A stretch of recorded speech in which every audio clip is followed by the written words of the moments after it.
Hi, Sonya Sparks here with Sparks Gallery. I recently had a talk with Dr. Susie Castellanos Hansley, who is a stress less coach. She's a master certified life coach and has helped hundreds of people reduce stress through one-on-one coaching, keynote speaking, and workshops. In this video, we're going to be talking about art and emotional resilience. Hi there, Sonya Sparks here, and today I wanted to connect with Susie Castellanos Hansley, who's a stress less coach, and I wanted to ask her a question about the connection between art and emotional resilience, how art can help you stress less and deal with our emotions and stress. So, Susie, can you help us out with that? Sure thing. Thanks for having me, Sonia. This is so fun for me because I love art and I love thinking about how art, just like other things around us, can really help us process our emotions and connect with ourselves. So you have undoubtedly have heard about things like being out in the environment, being out in nature can really help calm you down and create less stress. Well, art can do the same thing. It will stimulate any kind of emotion, and that's where picking art is so important. I imagine that you help people with this all the time, right? Like you want to pick something that is going to create a particular emotional response for you. Yes, that's true. People will often pick the art for their home to give them a certain experience, a certain feeling within their spaces. So if they wanted a calming experience in one room, that art that they pick will have that quality, which can be subjective as well. Yeah, absolutely. And I'm sure there is lots of science as to what color does and shape and different kinds of things. One of my favorite examples of when I think about art and how it can help us process emotion and get a deeper understanding of ourselves is from the famous movie Ferris Bueller's Day Off. You're familiar with that, yeah?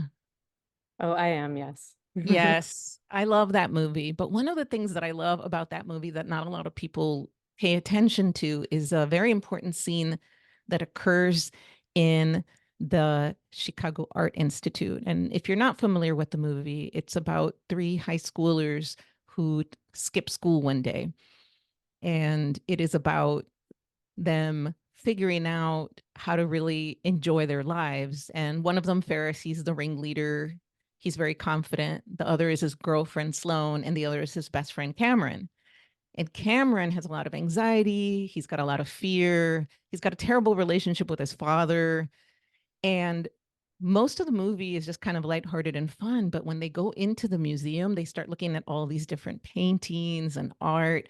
And there's this one pivotal scene that to me always struck me. And that is when Cameron is alone looking at, is it George Seurat? I don't know how to pronounce his name properly. I know. But it's his most famous painting, and it is called A Sunday Afternoon on the Island of La Grande Jatte. And he is looking at this famous painting. It's really big painting, and it shows a lot of upper class people in a park looking out at the water. And everybody is looking out at the water except one character. It's a little girl who is presumably with her mother, and she is looking out at the viewer. And Cameron is transfixed by this little girl. Like he starts looking at her, and then the camera goes straight in closer and closer and closer into her eyes. And it basically, the way John Hughes, the director, does it, it's like it alternates between his eyes and her eyes. And it starts getting closer and closer until you can't even see her anymore. She's just a bunch of pixelated pixels. And this scene is really transfixing in in a movie where everything's just fun. And it ends up being, I think, part of his transformation, Cameron's transformation, where he starts to feel, wow, I'm just really lonely and disconnected. I have no relationship with my father. I'm scared of everything. And he's looking at this little girl, and she too is alone because everybody's looking in the one direction, and she's the only one that's looking out at him. And it's almost like he can identify with her, like with her loneliness. So I love that scene because that ends up, I think, really impacting how Cameron changes at the end and he gets the courage to face his father. But what do you think of that scene? I would just love to hear your thoughts on it. Well, if anyone here is watching and has had art history courses, you'll be familiar probably with this painting. It was really um, interesting in a lot of ways. There's a lot of references to prostitution in this piece, and the way that the technique was done, it was obviously a controversial piece, which is one of the reasons why a piece will become famous. Is a lot of people argue about if it's great or if it's terrible for certain reasons, and you could Google a little bit about this piece to learn about the specific elements. Um, but there's a technique that he used called pointillism, which is a whole bunch of little tiny dots. And so not only I think the subject matter, he's connecting with this one child in the middle who is really observing a typical scene, but is also it's that coming of age that as you lose your youth and you see how the real world is. I think that was really what struck me in particular with this scene. And all the little dots is sort of this meticulous way of really just driving that home. The scene is happening, and this artist in particular really obsessed over the texture, all those little teeny marks that he made. So getting the idea of how this piece was made and really just focusing in on this character that's in the piece and connecting. I think it became this huge mind blown situation for him, um, and I think his doors really opened in that scene, and it's really powerful. It is.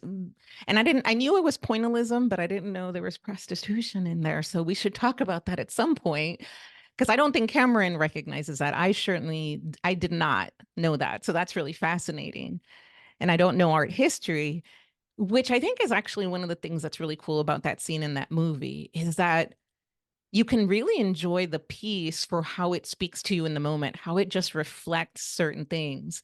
And I think it's fascinating that somebody could go see that piece and not pay attention to the little girl. They could be paying attention to something else. But he was drawn to the little girl, the one that is set aside from everyone else, because everyone else is looking in the same direction and she looks lost and alone. And she's holding hands with her mother, who isn't paying attention to her in the same way his father is not paying attention to him. And I did read somewhere, like John Hughes said, that part of the reason he focuses on the pointillism, it's almost like she doesn't even exist at a certain point. She's faceless. And he can identify that with that sense of like, I don't belong anywhere. I am nothing. And he kind of has to dig himself out of that by the end of the movie.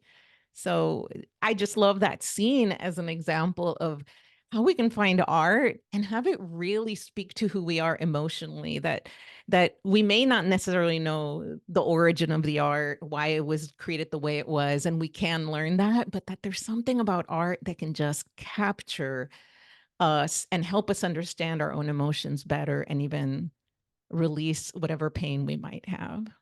Yes. And so in terms of art, Susie, and stress, do you have any recommendations for our viewers today, or what's any other thoughts that you would like to leave us with? I think the main thing is that we have more than one way of interacting with the world. And we definitely have an intellectual way that we can look and understand the history of art, why it's the way it is. It can help us appreciate it. So, in a way, that's kind of like our mind, our intellect. But there's also the body, that there is something about simply turning off your brain for a moment and simply connecting with art or with a tree or with something in your environment, that when you can get present to it without the brain sitting there trying to interpret it all the time, that's when you have the most access to transforming your own emotions and understanding yourself. And so I just wanted to offer that it's not just about art and it is about everything, but that when you can be really present and pay attention, that's when things shift for you. So whether it's with art, where you know who the artist is, or you don't, you can actually shift that.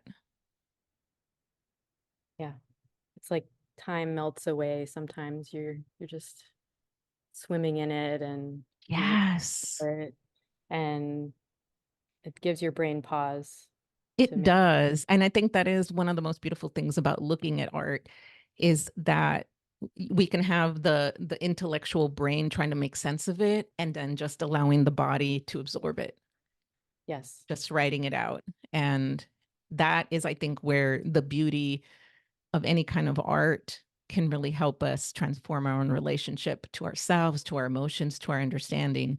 I do think that, for example, if you read a poem or you look at some other kind of piece of artwork, fiction, etc., that's basically why it exists. It's like it helps us understand others, but also ourselves when we just allow it. And I think that's exactly what we can get out of art by just being present to it. Absolutely. Well, thank you so much, Susie, for your time today. I really appreciate hearing your thoughts on stressing less. Thanks so much, Sonya, for having me. And I hope if you guys haven't seen that Ferris Bueller movie or clip, maybe we'll add it as a link. And thanks again. Yes, thank you. Bye. Bye. If you're interested in learning more about Dr. Susie Castellanos Hansley, you can visit her website at lifecoachsusie.com or email her at susie@lifecoachsusie.com. She also has a personality quiz to learn your high achiever archetype at lifecoachsusie.com/free-resources.